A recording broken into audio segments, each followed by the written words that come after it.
Vanessa, put that phone away and help me with the gravy. My stepmother Claire snapped from across the kitchen, her voice sharp enough to cut glass. I looked up from my college textbooks scattered across the counter, where I had been studying between helping with Thanksgiving preparations. The tension in our Denver home was thick as molasses, and I could feel something wasn't right. My name is Vanessa McBride, and at 21, I was a junior at Colorado State University, majoring in criminal justice. I had always been fascinated by law enforcement, dreaming of becoming an FBI agent myself someday. The irony of that dream would soon become crystal clear. I lived at home to save money, commuting to campus 3 days a week while working part-time at a local accounting firm called Gravora Group. My father, Thomas McBride, owned a successful import-export business that had afforded us a comfortable life in an upscale neighborhood near Cherry Creek. Sorry, Claire. I was just finishing this chapter on federal investigations, I said, closing my criminology textbook and moving toward the stove. The smell of turkey and stuffing filled the air, but underneath it all was an undercurrent of anxiety I couldn't shake. Always with your nose in those books, Claire muttered, her perfectly manicured nails clicking against the wooden spoon as she stirred. Your father works hard to provide for this family. The least you could do is show some appreciation during the holidays. I bit my tongue. Claire had married my father 3 years ago, 6 months after my mother died in a car accident. She was only 15 years older than me, and she never let me forget that she was now the lady of the house. My father seemed different since their marriage. More secretive, more paranoid, taking calls at odd hours and disappearing for mysterious business trips. Where is Dad anyway? I asked, glancing at the clock. It was nearly 4 p.m. and our guests would arrive soon. He had to take an important call in his office. Something about a delayed shipment from overseas, Claire replied, but her voice wavered slightly. You know how demanding his clients can be. Through the kitchen window, I noticed a dark sedan parked across the street that I didn't recognize. It had been there all morning, and something about it made my skin crawl. Call it intuition, or maybe all those criminal justice classes were making me paranoid, but I had the distinct feeling we were being watched. The car's tinted windows revealed nothing, but I could sense eyes on our house. My phone buzzed on the counter, and I glanced at it quickly before Claire could scold me again. Unknown number.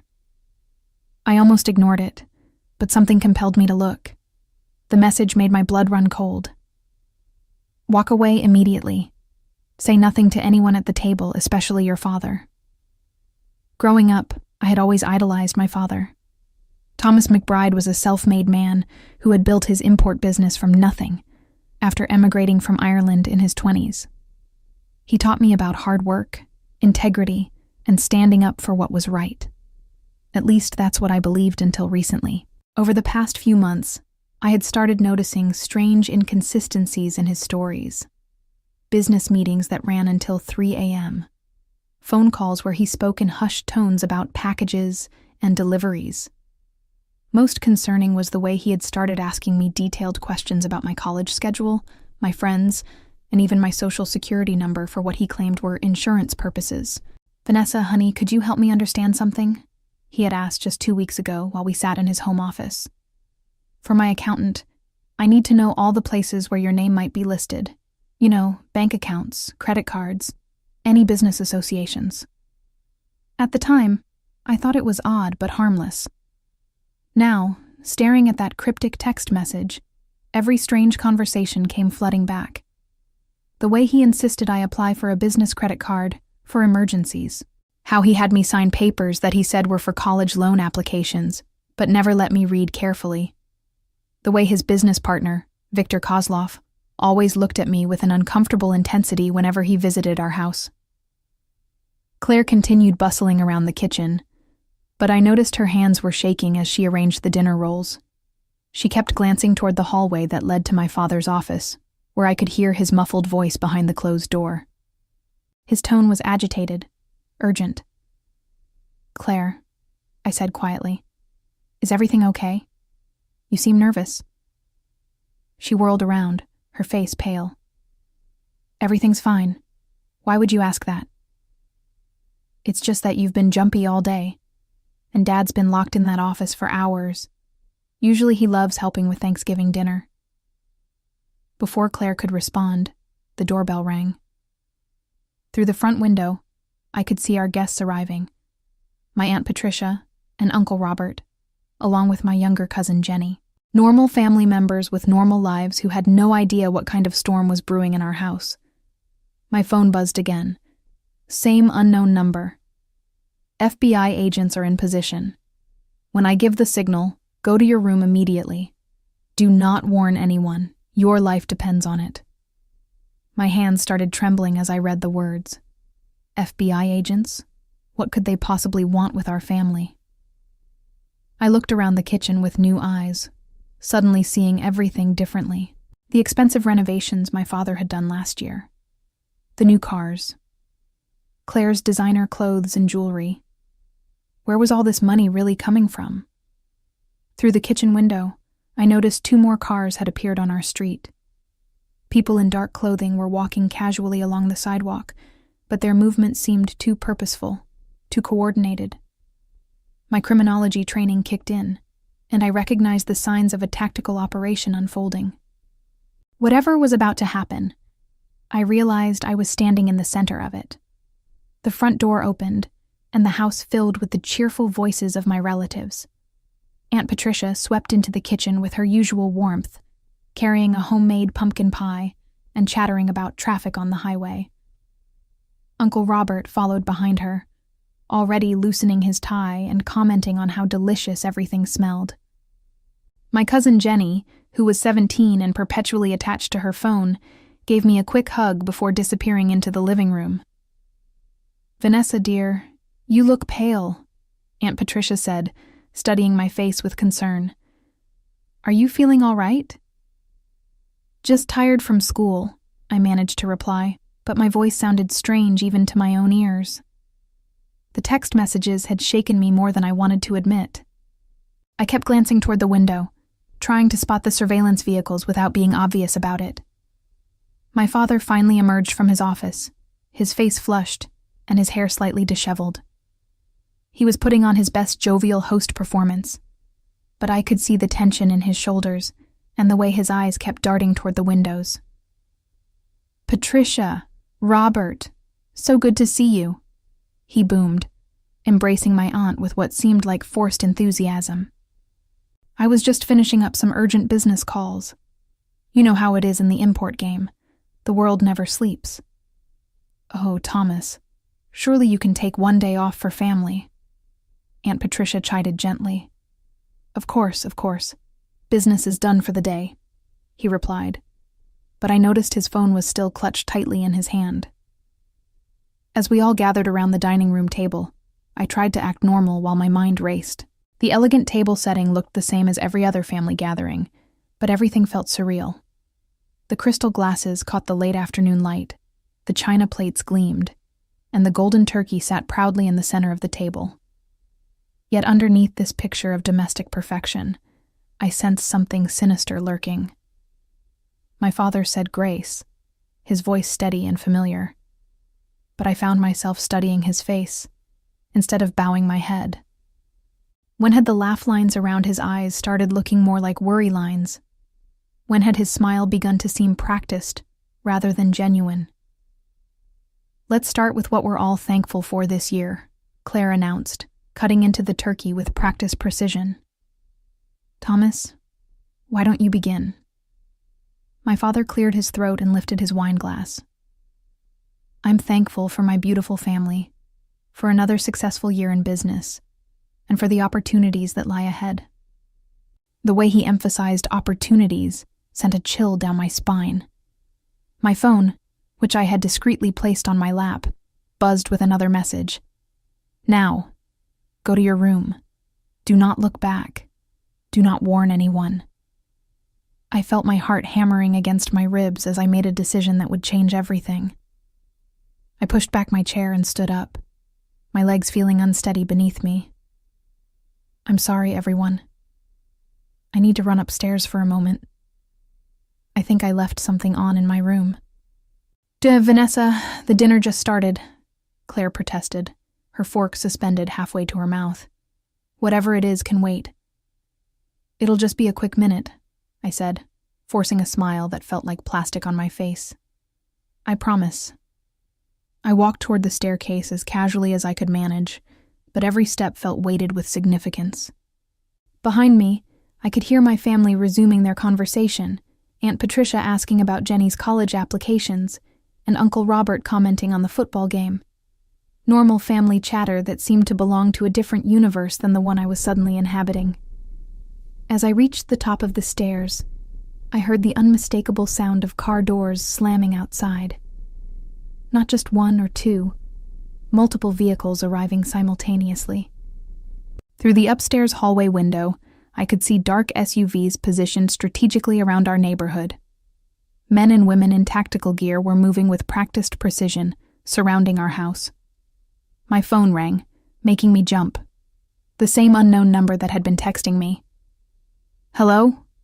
I whispered, my voice barely audible. "Vanessa McBride?" The voice was crisp, professional, female. "Yes." "This is Special Agent Rebecca Torres with the Federal Bureau of Investigation. I need you to listen carefully and follow my instructions exactly. Your life may depend on it." The words hit me like a physical blow. FBI. This was really happening. "I don't understand. What's going on?" "Your father's business is not what you think it is. We have evidence that he's been using your identity to facilitate illegal arms trafficking. You're not just an innocent bystander. You're being set up as a fall guy for federal crimes." The hallway seemed to spin around me. Arms trafficking? My father? The man who had taught me to ride a bike and helped me with my homework was a criminal? "That's impossible," I breathed into the phone. "He imports textiles and furniture." "Vanessa, listen to me. In about 30 seconds, we're going to execute a federal warrant on your house. Your father is expecting this. We believe he's planning to eliminate any witnesses who could implicate him. That includes you." The words "eliminate witnesses" sent ice through my veins. "You're saying my father wants to kill me?" "We have recorded conversations indicating that he views you as a liability. He's been using your personal information to create shell companies, forge documents, and launder money from weapon sales. If he goes down, he's planning to make it look like you were the mastermind." Downstairs, I could hear the conversation continuing normally. Jenny was laughing at something Uncle Robert had said. Claire was asking if anyone wanted more wine. The domesticity of it all felt obscene given what I was learning.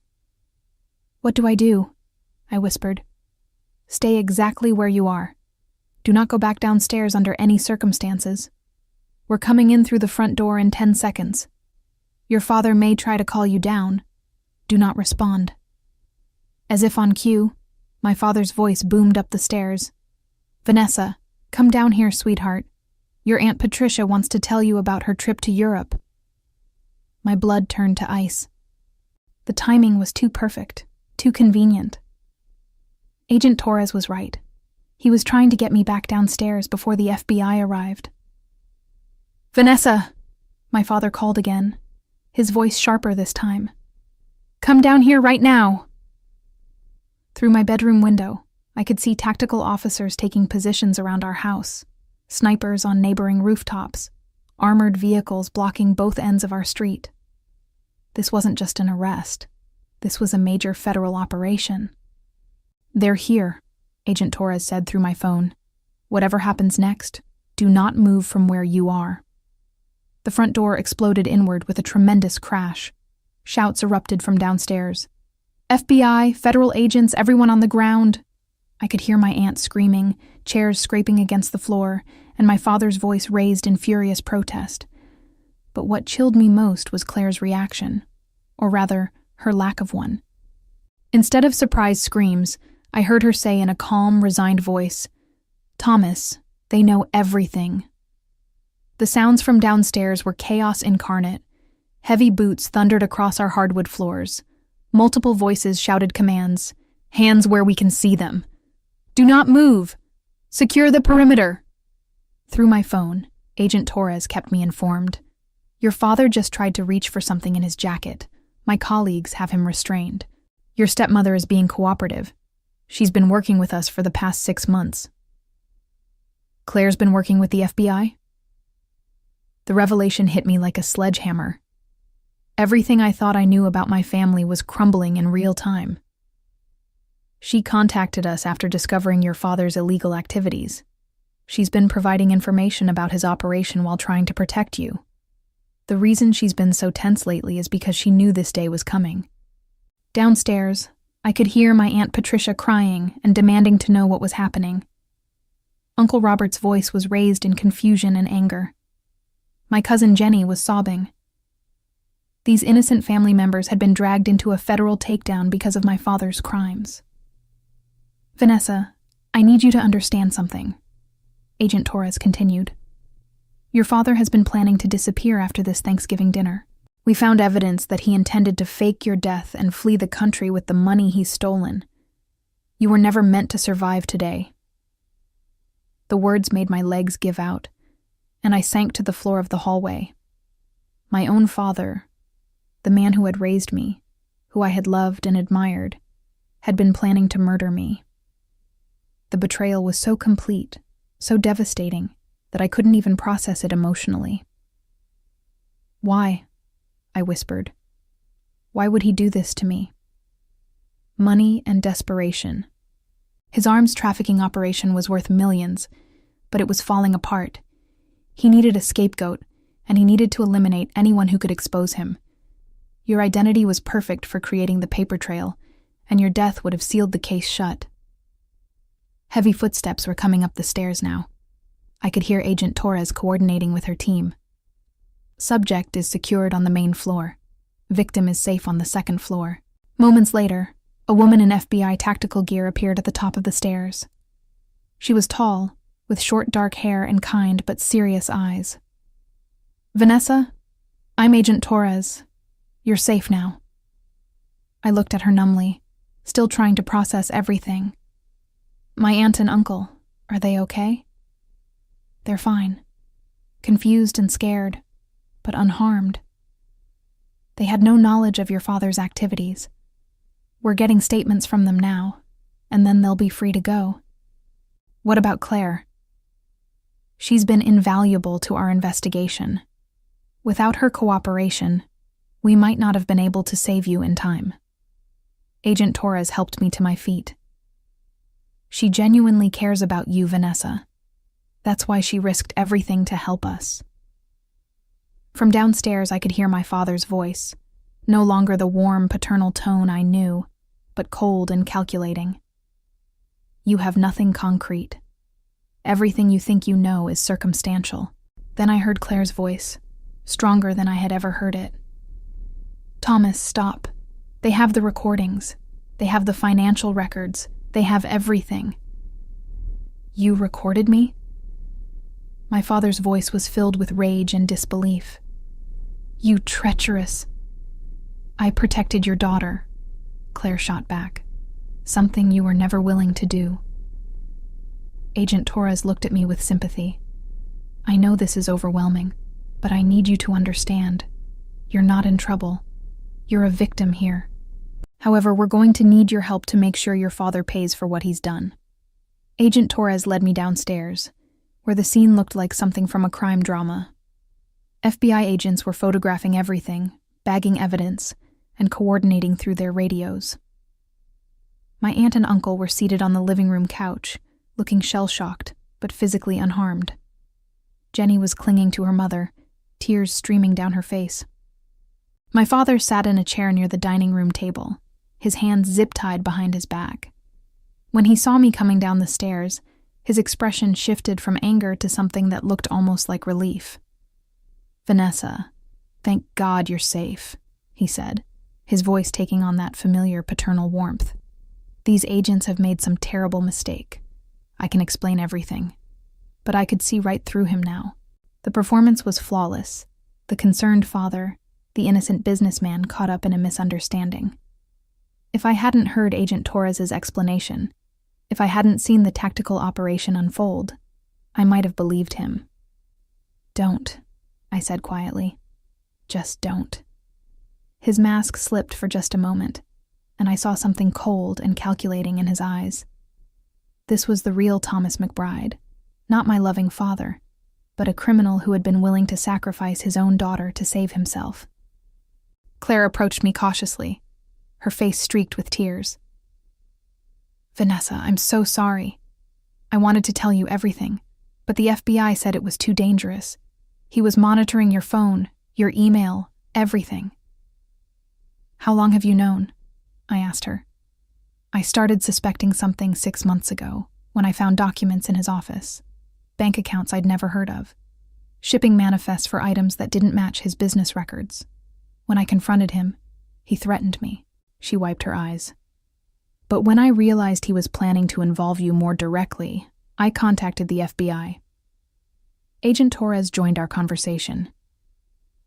Claire provided us with crucial evidence: financial records, recorded conversations, shipping documents. "Without her courage, your father might have successfully framed you for his crimes." I looked at my father again, studying the man who had shaped my entire worldview.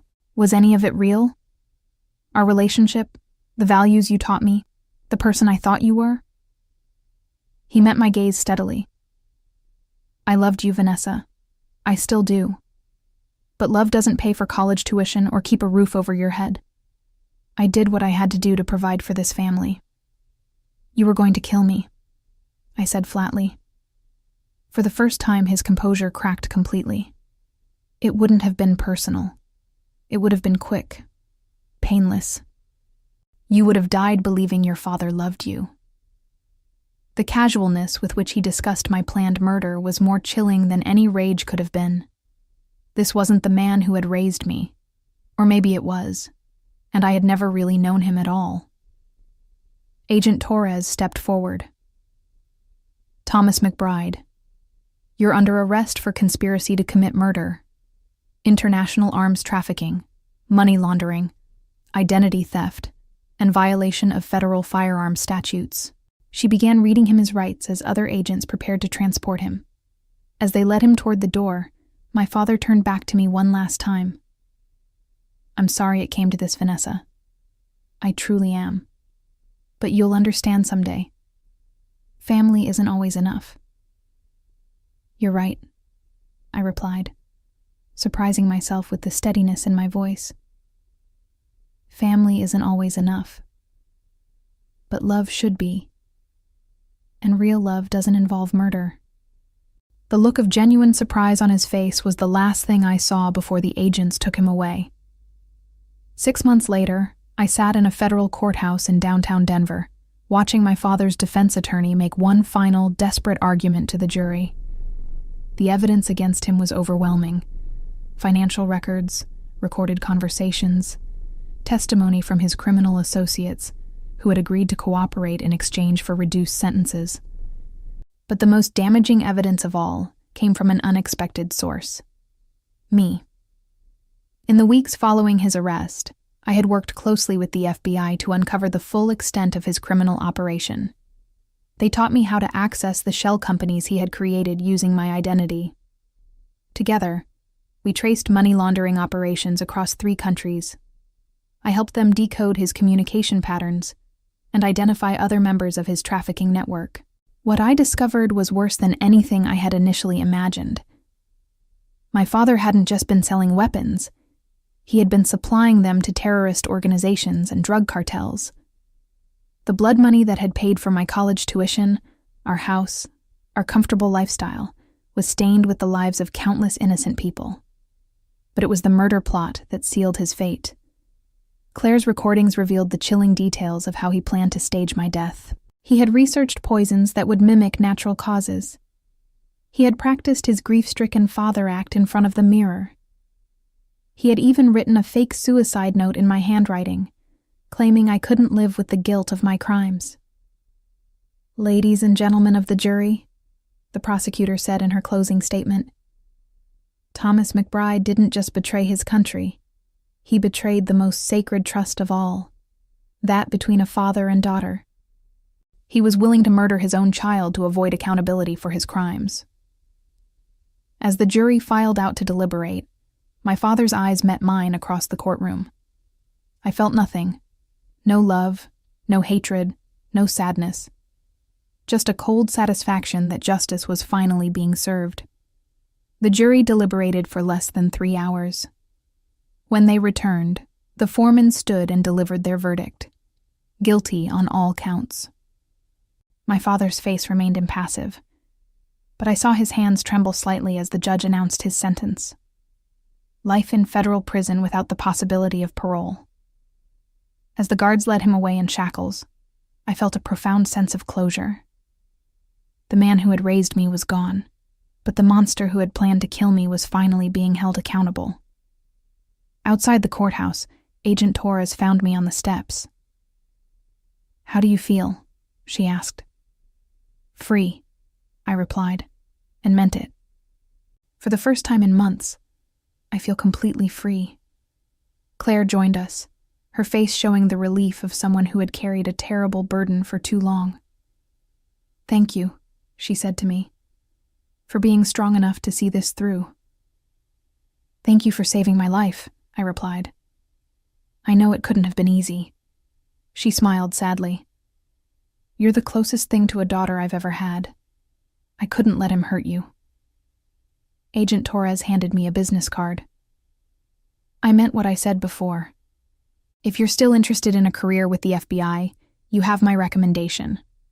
What you've accomplished over these past 6 months, the way you've helped us unravel this case, shows exactly the kind of integrity and intelligence we need."